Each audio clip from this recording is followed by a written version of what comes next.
Давайте богатый смех күлеміз. Былай болады негізі қарсы. Ойбай, сіз Аяз ата болып кеттіңіз ғой. Аязда өтін ба? Мынандай ғой, кеше күлгенде ше подругалармен.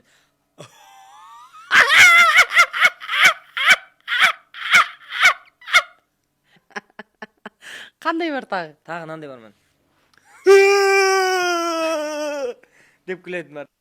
Осымен айтады ғой, вообще осымен постоянно күліп жүрген. Деген таза богатый ғой мен кеше негізі ше.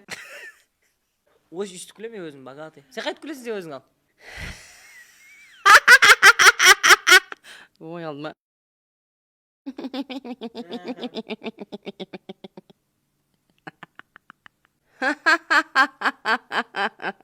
Вот богатый смех. Дәл осылай күлу үшін әр адамның басында өзінің баспанасы 2 салоннан автокөлігі болу керек.